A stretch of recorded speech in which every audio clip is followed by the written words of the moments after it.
Are you thinking about starting Amazon KDP or maybe publishing your very own first book? Maybe you spent hours designing that perfect first book cover only to realize, wait, how am I going to even get paid for any of this? Here are 5 really important tips I wish I knew before starting Amazon KDP. Trust me, I've been there.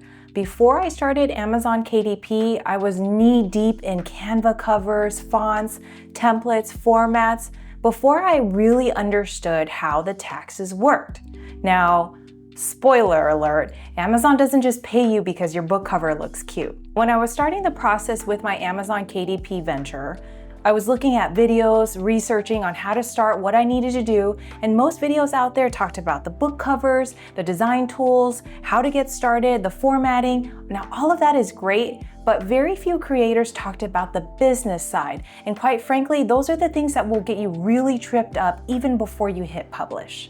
So before you fire up the Canva, the Bookbolt, the Creative Fabrica, the Amazon KDP Cover, all of those programs that I'm sure you've come across, take a deep breath. Let's make sure your foundation is solid. Once you have these steps down, you'll be way more prepared to design, publish, and actually grow your book business with fewer late-night Googling sessions about what EINs and royalty rates are. Let's get into the first 5 steps. So before you even earn your very first dollar, you want to decide how you want to run your Amazon KDP business. You might want to start off as a sole proprietor, or if you plan on running this as a long-term income stream, you might want to consider an LLC. And what an LLC does is it provides legal protections as well as keeping your personal and your business finances separate. You might want to consider consulting a legal or financial expert who can help guide you, or there's so many resources out there that you can look into that can help make your decision on what is best for your business. Tip number 2, setting up your tax information correctly. Now, Amazon KDP will not pay you if you do not have your tax information set up. For US residents like myself, you'll need a social security number or an EIN number, employment identification number. I wish I knew this when I first got started. So I'm going to show you what I am talking about once you sign in and set up your account. So here we have your identity. It's going to ask you for your full legal name, address information, and other details such as your date of birth. Amazon will not share publicly your personal information, but it would be helpful to have business information separate. In case there are legal ramifications or actions later on, you can keep those things separate. So once you've filled out your identity, of course, this is your personal information. Amazon wants to know who you are. And while they won't display publicly your information, at least you'll have the ability to fill in your account details. Now, under your identity, there's an option to fill out your account information. It has the business type, either an individual or corporation. Then you'll want to enter whatever you decide on your business or company name, and an address if you have maybe a PO box or an actual business address. And then you could select or enter a new address here and provide your telephone number, either a business or personal information. Like I said, I prefer not to display or have my personal information mixed with my business, and I wish I had known this before I started getting into the covers, the formatting, the design details, because this was more important to me in establishing my business information than to get started on the publishing component. Tip number 3, open up a separate bank account. I'm going to tell you why. Getting paid, it just makes everything so much cleaner and easier.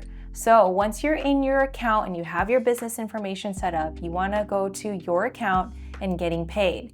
Getting paid here allows you the option of entering your bank account information and how you will be paid in USD, and it'll tell you whether or not there is a process, but it'll tell you whether or not you get paid or are set to receive payments for sales across all Amazon marketplaces.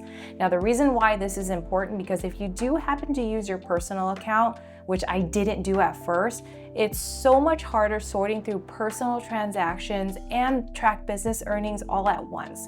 It's not fun. Tip number 4 is understanding how royalties work. What does that mean? That essentially means once you have your book cover uploaded, you've already put in your business information, you're almost ready to publish. Now it's determining how much is your worth. So once you are in your account, you're gonna wanna go to your bookshelf. Your bookshelf will load your actual book covers and which books you're ready to publish. There's a book here that allows you, or an option here I should say, that allows you to determine your book rate and what your listing price is.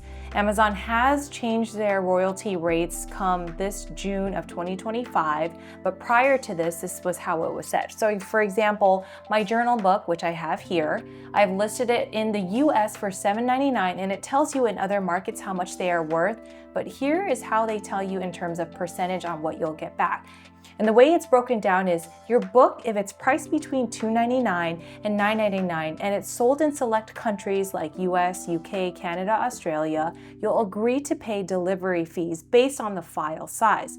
Some of the other conditions include the book must not be a public domain and you must enable deleting. So it'll give you really easy. So for example, if I change the rate, the minimum, it tells you how much you can charge. The minimum list price is calculated based on your book's printing costs. It ensures that your royalties are earned, always enough to cover the cost to print your books. So you have to pay for the materials, count for that, the shipping fees, and after all that's said and done, what's left over to Amazon and what's paid to you. I thought a fair price for this journal here was $7.99. The printing cost is going to be $2.42. The rate at which Amazon collects fees is 60%, and out of all of the $7.99, you'll get a royalty of $2.38.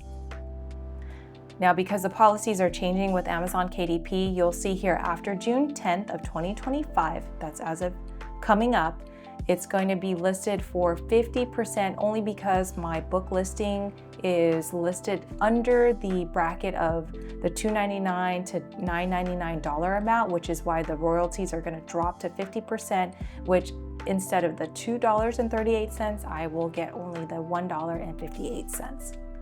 Their policies can change, but this is the current policy as of this posting of this video in 2025. Tip number 5, the last and most important, at least in my perspective, is knowing the rules. You never want to jump in anything blindly, especially for Amazon KDP, because getting your account suspended is no joke. So if you want to take a look before you even start, you type in Amazon KDP content and account guidelines. Like, actually read them. Avoid keyword stuffing, low quality spam, or copying other creators. Think long term and play by the rules. So you can see here it provides you a really good outline on what you can expect, what you are allowed to do, or if you have any questions, who you can consult to just to clarify before hitting the publish button. Now remember, not one size fits all, but following these 5 steps in my initial KDP journey would have helped save tremendous time and so much headache. If you follow these first 5 steps, then you're ready to dive into designing, publishing, and actually growing your KDP brand. Don't skip this part. You'll save yourself from so much stress later on. If you found this video helpful, hit that like button and subscribe to the channel. Comment below if you're just getting started on your Amazon KDP journey. I'd love to cheer you on. You've got this.